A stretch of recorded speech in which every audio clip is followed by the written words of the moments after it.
everyone! Welcome back to Knowledge Chronicle.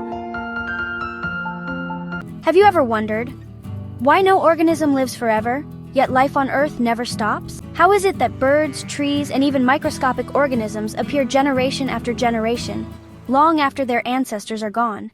Well, the secret lies in one powerful process, reproduction. And today, on Knowledge Chronicle, we're diving deep into this incredible phenomenon that ensures the survival of life itself. Every organism, from the tiniest bacteria to the largest tree, has a lifespan, the time from birth to natural death. Now, you might think larger animals live longer, right? But here's the twist. That's not always true. A parrot can live for 60 years, while a crow of similar size lives only around 15 to 20 years. A peepal tree can survive for centuries, while a mango tree lives much shorter.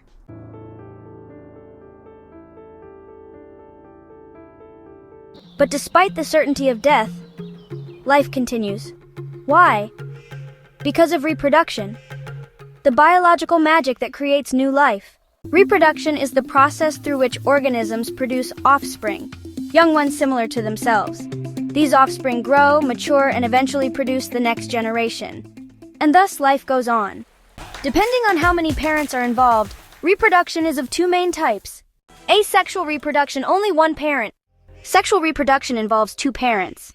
Let's first explore asexual reproduction, nature's way of cloning.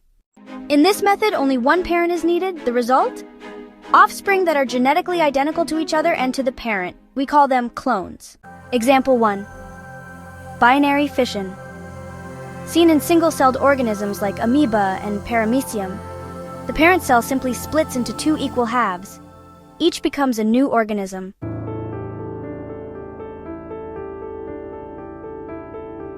It's literally reproduction through cell division.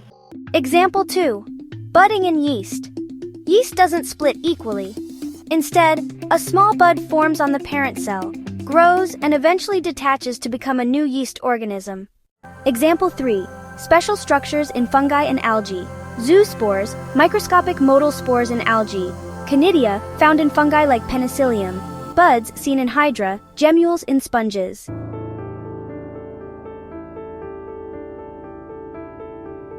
These structures grow into complete new individuals without any fusion of gametes. In plants, asexual reproduction is often referred to as vegetative reproduction. This involves parts of the plant, like runners, tubers, rhizomes, bulbs, and suckers, growing into new plants. Examples: potato buds or eyes on tubers grow into new plants. Banana and ginger reproduce through rhizomes. Bryophyllum grows new plants from leaf notches where adventitious buds form.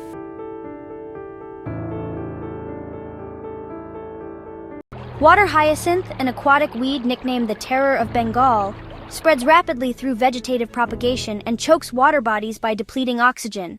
And guess what? Gardeners and farmers use these methods every day for commercial propagation of plants. But wait, what about unfavorable conditions?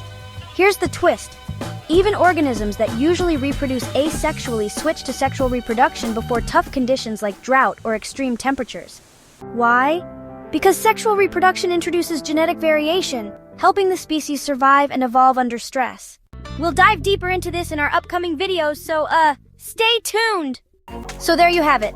From bacteria splitting in two to potatoes sprouting from their eyes, reproduction is nature's ultimate strategy to keep life going. Whether it's the simplicity of asexual reproduction or the diversity brought by sexual reproduction, one thing is clear: life always finds a way. If you found this video informative and engaging, your one like, share, and subscribe will help us create more valuable content. Thanks for watching Knowledge Chronicle, where learning meets curiosity.